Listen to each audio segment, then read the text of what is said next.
What's up, people? Good afternoon, man. Getting some nice fresh air. Just came upstate to visit my Aunt Dukes. Help her out with a little surgery and, just getting some fresh air on the back porch. Just cooling, kicking it. I figure I'd give you guys a shout out. Going a little rant here about my Broncos, man, and my Yankees. And I'm not really a Laker fan. I can't root for this dude while he's on that team, but we're gonna get to the Yankees real quick, man. They're such a disappointment, and I just can't wait for them to, they gotta make some real changes in the organization.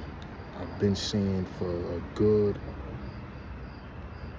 almost 20 years I want this man fired, man. Also, I got my Mega right here. A little Mega mix from the juice bar. I want that man Cashman out of here, man. Why? Though this man don't know how to build a team. So when you look at the Yankees, right? They was a team that, when they had Joe Torre, even before they even had Joe, they had Buck Showalter, whatever. The management and the general manager knew how to build a team. They went and they built through the farm, and they built around the farm system. They got a core set of players. Jeter, Posada, Bernie, Pettit, El Duque, Rivera, and then they put mercenaries around them. David Wells, Tino Martinez, Wade Ball, Darryl Strawberry, Gooden, Cone, other guys, plus baseball changed anyway. Baseball's not the same game. Everything, the Yankees have been home run. I used to call them home run or nothing. My New York Yankees. And then now, I was saying that 2006, 2007, 2008, so this has been going on almost 20 years, a good 15, 20 years, that they've been the same way. They've been like that prior, but at least their teams were competitive. But back to what I'm saying about them, they don't build teams no more. You had that core and you built around a team, and baseball was played different. It wasn't just swing for the fence, guys hit for contact. The Yankees, it seems like they don't hit for contact. I got so pissed off I stopped watching the games. I remember me and my boy, we was up top. We used to have to sign out to the yard and go take a walk, man. We used to watch the game and get frustrated. But God, take a walk, man. Go spin the yard. Because it's just too frustrating, man. But this dude Cashman, man, the way he builds a team, he just goes after that super guy has one great year, or he goes after him, gives him all his money, and they come stink it up. The one player he had that really produced was maybe A-Rod. Giambi produced, but they were, the asterisk of steroids kind of is just messed up it messed up their credibility, right? So, Matsui worked out. He was more of a contact hitter, but he could hit home. He was more of a home run hitter, but he was definitely a contact hitter. He was a timely hitter. We don't have no timely hitters. We don't have guys. The Yankees don't play baseball anymore. They don't steal bases like that. They don't know how to get on base. They don't bunt. They don't hit for contact. Everything is just a home run or nothing. Can't win like that. Pitching staff, to me, they overwork their bullpen. These stupid system, we gotta let them pitch 5 innings and take them out. No. Pitch the pitcher, man. Back in the days, pitchers pitch. said he couldn't pitch no more, man. And these guys pitch years. This notion of this new era, everything speeds up in a place, that's bullshit. Because when I watched all these eras, and I seen the guys more durable in the times when I was growing up than they are now. These guys get hurt just swinging the bat. You got basketball players getting hurt just running up there. These guys get hurt for no reason. Load management, all this shit. And then you got it in baseball, this 5 innings, 6 innings, pitches with pitch. The Yankees had a system in the 90s. The starters would go out there and pitch real good for a good 7 innings.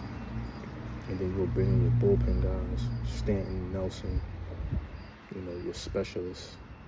And then you had Rivera, then you had Wetland. Then when Wetland was gone, they still had their system. They just went to Rivera. You had your setup guys. You had guys that were in place for certain things. They knew their role. But the way it's played today, they kill the bullpen. They overwork the hell out of the bullpen. You got the bullpen coming in the 5th inning, and this guy's like a robot. He pitched 5 innings, and he'll do it like a Nestor Cortez or Severino. He'll be pitching a good game instead of allowing them to get through any adversity and learn how to pitch through adversity and tough innings. You taking them out the game after 5 innings. So these guys don't know how to be durable. But, the way this guy builds the team is terrible, man. Just go after superstars. So you don't build your farm system. Every time they bring these guys up, they start playing well. Then, they start throwing all these high expectations on them. And then next thing you know, they start swinging for the fences. We need change in management. They need to change how they build the team and learn how to grow through the farm system and develop these players. Bring them up, let them play. And play baseball, steal bases, bunt, hit for average. Learn how to start manufacturing these runs, start worrying about swinging for the fence. Because the porch in left field is right there. It's ridiculous, man. Right field, I'm sorry, right field. The right field porch is like right there. So they just swinging for the fence. And, I gotta, it's just, I don't get it. Since 2000, then we go after all these free agents. Randy Johnson sold us out. Got him too old.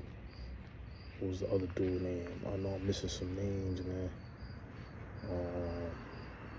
Carl Pavano sold us out.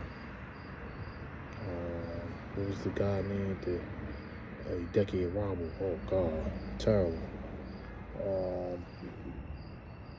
What was my man name? It was another one that got older pitchers sold us out. I forgot his name, man. Stanton, man. Oh, man, a disaster. Izzo, disaster. There was other guy named they got rid of him. Gans, Gallo, disaster. The pitchers we got now, Rodon, disaster. Cole is okay. To me, he was never really a number.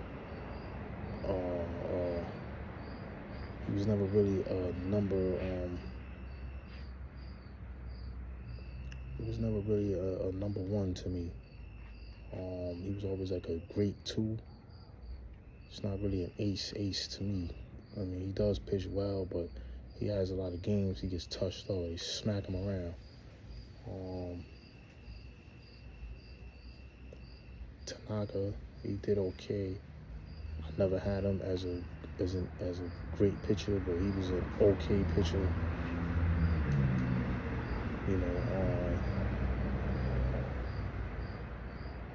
What was my man? What was the other dude name? They got from Seattle.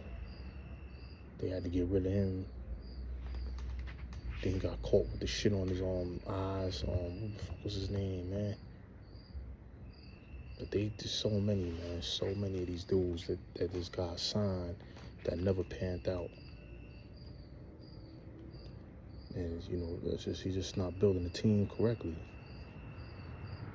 You know, like they struggle in the playoffs. They I don't know what the hell they be looking at. They swing at nothing. They swing at air. I mean, like, I just don't get it. Judge was good.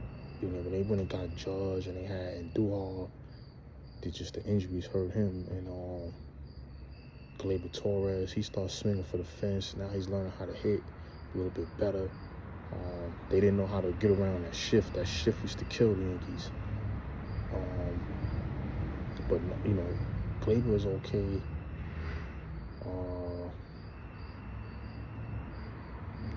What was my man name? Gary Sanchez did okay. He had a couple of okay years. He had too much expectations on him. Couldn't field. You know what I mean? But you know, they don't build around the farm. You know, I'm gonna get to these Broncos, man. Russell Wilson, man. Just in the defense this year, this year the defense, I don't know what happened to it. What happened to the Bronco defense? You can't stop a cold. Where's the defense, man? So we get Sean Payton, and then all of a sudden we start playing defense. We got to figure out how to run the ball, throw the ball to the backs, start run blocking, creating plays. Like that, you can't. Russell Wilson is not a drop back quarterback. He's a quarterback that makes plays. Like, you know, usually he's good on certain downs. It's not a drop back quarterback. He's gonna sit back and just pick you apart all game. You gotta play to the guy's strength. Run the fucking football.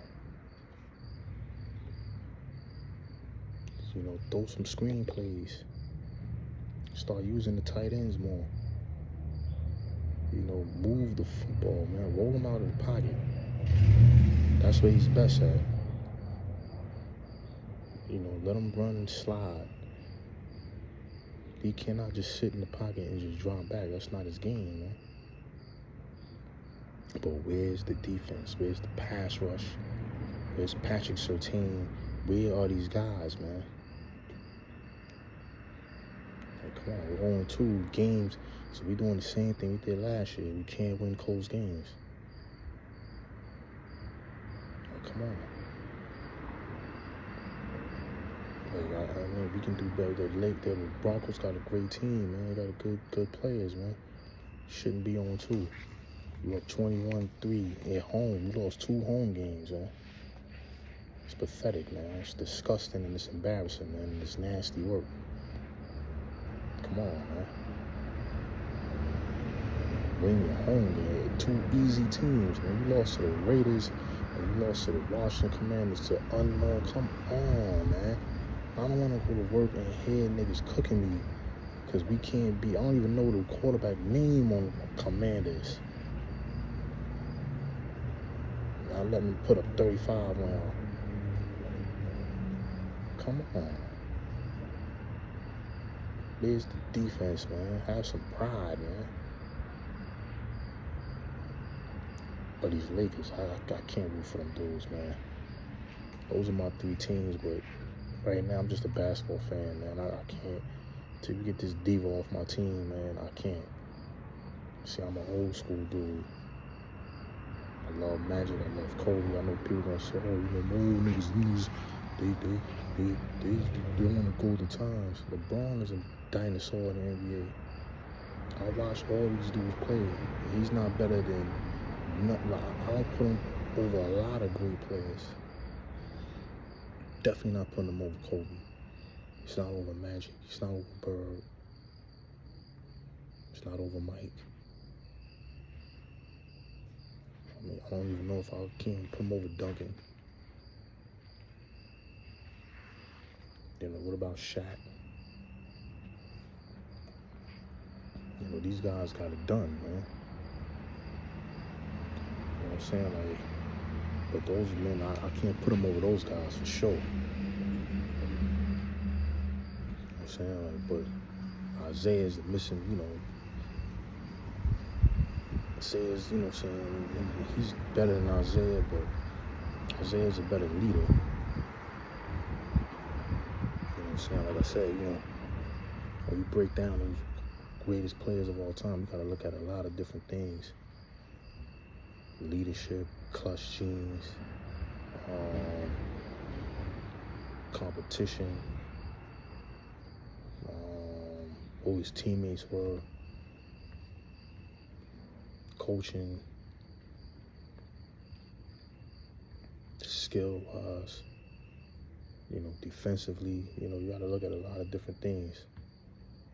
If you go on an eye test and you say, hey, you watch Kobe's game and you watch his game, there's no, I don't understand how you can never say that that man is better. So you think that the San Antonio Spurs would have just fell back and just let Kobe shoot like they did LeBron?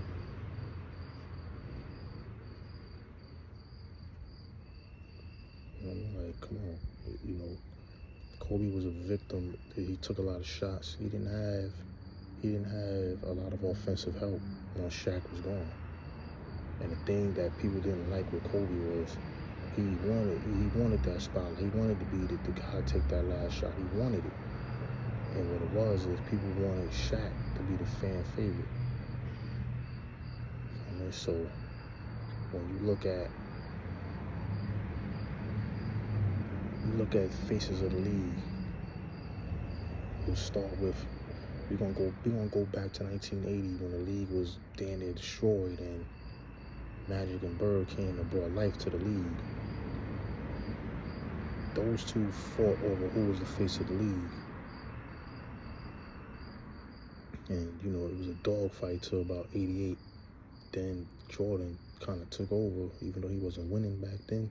You had Detroit interrupted. They wasn't supposed to take control, but they came and they took control for a couple of years. But they was more of a rugged team. They wasn't a flashy team. Jordan had the flash, all of that stuff, the jumping, the dunking.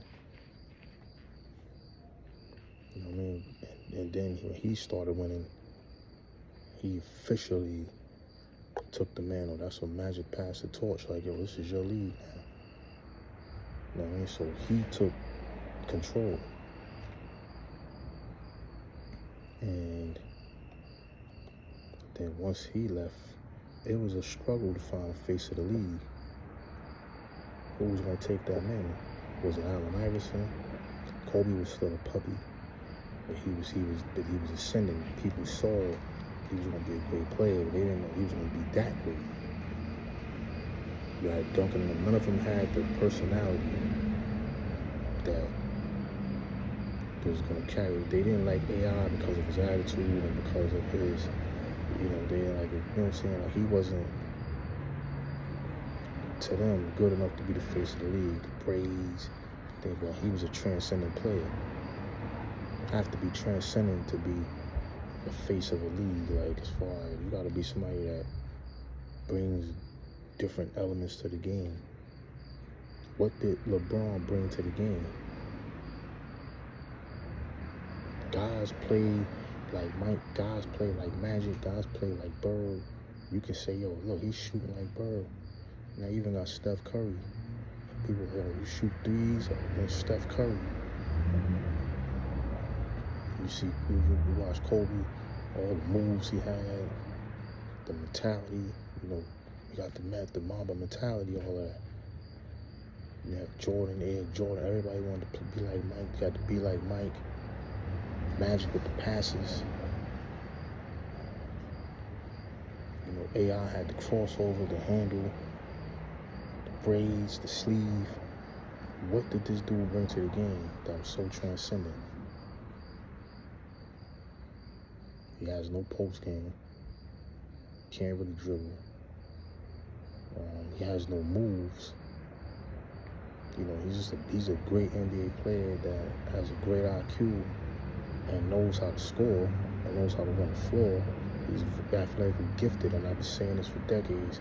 The man is what he is because of his size and athleticism, not because of his skill. Skill is something you work on. Talent is God-given ability.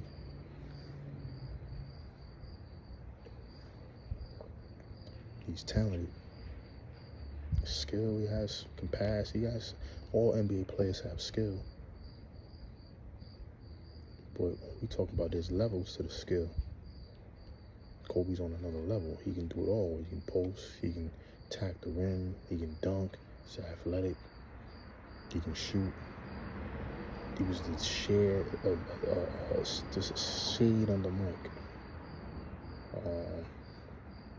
Can't put him over Kobe.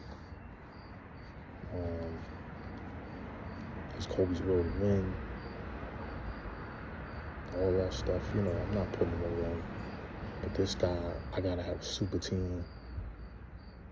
All the theatrics, all the people begging for him to be the best. I can't rock with dudes like that, man. Mike never said I'm the best. People said he was the best. But the LeBron fans, you can't tell them nothing. You just Jordan. I'm not even a Jordan fan. Like, I love Mike, but I wasn't a Michael Jordan fan. You know, when he did that and came under and did that shit to my Lakers, I didn't really care for him after that. He didn't have to do that to us, man. But, you know, I respect his game. I didn't like Larry Bird growing up, but I respect his game. You know? So, when I look at this dude, it's just diva mentality. And, you know, I gotta have 9 million players on my team. Like, this man had the most superstars as a superstar than anybody else. Like, how much help you need? You need to go in the kitchen, cook. You need a cleaner. You need a waiter, another chef. This man got you a chef, and then you got 3 other chefs, a waiter. You got the bus boy. You got the line cook. How much help you need? And then you still want more chefs. How many chefs you need to cook one meal, man? You know, most restaurants got 1 or 2 chefs. How many chefs you need, man? Like, come on, man. Like, but anyway, man, you know, I can't root for them dudes, man. Like, once he's gone, and it's nothing personal. Like, I don't have we just talking basketball and sports. You know, I'm sure the man is probably a good dude. You know, he seems to look out for his people. You know, he gets people jobs, and he definitely is, you know, probably his heart is in the right place. We just talking sports. I don't judge people. I'm just looking at just the sports aspect of the man. But when I get to them Yankees, boom, the way his philosophy is managing, I don't really like it too much. You know what I'm saying? I respect his heart, but I don't really, not a fan of how he manages the game. And I want Cashman out of here, man. He should have been gone 15, 20 years ago, man. But because he's part of the family, they're never going to get rid of him. Oh, boxing, man. When it comes to boxing, man, we got to get some, we need some good fights, because after this Canelo and Charlo, what we got? What's coming up? We ain't got nothing really coming up, man. We need some good fights. It's a lot of jive turkeys, man. Out here, man, jiving, man. You know, we need some fights, man. All this social media stuff and jiving, and we need to see y'all in the ring, man. You know, I'm a boxing fan, I love and respect all of y'all, but get in the ring, man. And stop jiving, man. All this social media stuff and get in the ring, man. You know what I'm saying? Like, it's just this, you know what I mean? Like, and I leave that up to these, promoters and networks, man. Y'all gotta get these guys in the ring, man. Too many layoffs, man. Like, when I see in fights, man, people start to lose interest, man. Like, we want to see, you know what I'm saying? There's too many great fighters for us to be going months without fights. We've been doing good all year. Since the Spence fight, we ain't seen shit after that. You know what I'm saying? We need more fights, man. We need Tank. Tank has some issues legally. Hopefully he's in the clear, we can get the brother back in the ring. We need the fights, man. Ryan Garcia, I want to see him back in the ring. The Spence Crawford, we don't know if they're gonna rematch or not. I think Crawford, he wants to discourage. He knows Spence can't make that 147, or he's gonna struggle to make it. Even though both of them struggling to make it, he said he's struggling to make it, and Spence is struggling to make it. It sounds like he wants to discourage Spence from taking the fight. To me, that's what it sounds like. Like he wants to move on to bigger and better things. I think he's past Errol Spence, but Spence, wants that get back. And at 154, it'll probably be a better fight. No excuses for Spence, even though he didn't make any now, but it'll be a better fight at 154. But I think Crawford's like, if he was smart, I would just take the fight. You beat him again. The thing is, you beat him again, Spence's career might be done, man. If you beat him at 154, he's gonna be at the bottom. He's gonna have to climb the ranks. He may no longer be a pay-per-view fighter, and he may turn into a gatekeeper, depending on how he loses. But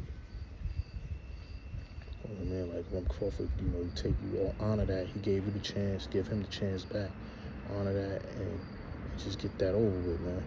Close that chapter. And then, because you waiting around for Canelo, you're going to be waiting for a minute. They're going to fight in September. You fought in late July. A fight with Canelo may not happen until February. So, I mean, you at 36, been out the ring another 7-8 months. It's a long layoffs, man. Then you talking about jumping 3 weight classes. Bugging, man. Like, nah. So that goes to show you, you're looking for that big. He wants the legacy fight to retire, because he got nothing to lose in that fight. But if he wins, people gonna say he's better. Mayweather, that's the icing on the cake for him. To his fans and stuff like that, it'll be the icing on the cake, and you can't really blame him for thinking that. But at the end of the day, he's a 36 going to 37-year-old man. He don't got much time left in the sport. So you hear a lot of guys say, Spence should take a tune-up fight at 154, let him fight at 150, leave him alone. Spence wants his get back. He's not gonna get his get back if he don't do it now. Crawford he won't never get that get back if they go different ways. Man is 36, 37. They go different ways. Spence gonna fight 154. Crawford looking for a big payday and a big legacy fight. He ain't thinking about Spence after that. He gonna move on. You know what I mean? Like, he gonna be 38, 39 when they fight, if they fight again. Remember, Spence is 33. These guys ain't getting no younger. I mean, we need to see this lightweight division. We need to get these guys in there. We needed that Frank Martin Shakur fight, man. I don't know what happened in the negotiations, but we needed that fight, man. That was an interesting fight. I would have probably favored Shakur because of his style, but Frank Martin is a dog, and that would have been a tough fight because he would have pushed Shakur to some limits, man. Um, you know, you just want, I want to see some good fights, man. I want to see T.O. back in there. I would like to see David Benavidez. Maybe he seems like he's going to have to either fight Andrade or Morale. I don't know what's going on with Bivol and Arthur Beterbiev, but Beterbiev had surgery. I think something happened with his face or whatever. But we need to see Bivol back in there. Just want to see some good fights, man. And then we get back to football. It's going to be an interesting year, man. Like I said, my Broncos, man. Russell Wilson, man, the offense, you got to run the offense a little bit better, man. Like screen plays, using your tight ends, running the football, and big plays. You know what I'm saying? Like, and defense got to step up. Like, we need to get to the quarterback. We need to stop the run. We need to get back to the way they were playing in the beginning of last year. And then win some games. Should have never lost those 2 games, but they're in the past. We can only move forward. Just a lot of good teams. You got Cowboys are looking real good. The Eagles look okay. The 49ers look tough. Baltimore, if they can stay healthy and, keep their pieces together, they're going to be a tough out. And the Dolphins look good. We got to see Tua. We got to see what happens, throughout the season if he can stay healthy. They definitely got a great team. But we need to see Tua more in the clutch, like against real good teams like Cincinnati's looking bad. The injuries and stuff like that, I think is catching up to them, and the lack of preseason games. These QBs, these players, and this is what I mean about this era, man. They don't even play preseason games like that no more. So by the time you warming up, it's week 3. You know what I'm saying? Then guys are getting hurt early in the season, like catastrophic injuries or nagging injuries that'll linger all year round, like taking you about 7-8 weeks to get fully healthy, to learn how to adjust to the injuries and stuff. Like you know what I'm saying? You gotta start playing more preseason games, man. Like at least get in there for a snap or 2 a game. That way you can develop rhythm with your offense and defense. Quarterbacks can't develop rhythm in week 1. I try to explain that to my man. He was going for he's a Jet fan, and he was, we got Aaron Rodgers. They're not gonna make the playoffs, man. He's not even playing preseason games, man. Like first you're in a tough division with Buffalo, Miami, and New England. Then you're in the AFC. Look at all the teams you got to go through to make the playoffs. It's not a cakewalk. What happens? He comes out and gets hurt the first game. So, 9 out of 10, he'd been playing some preseason games.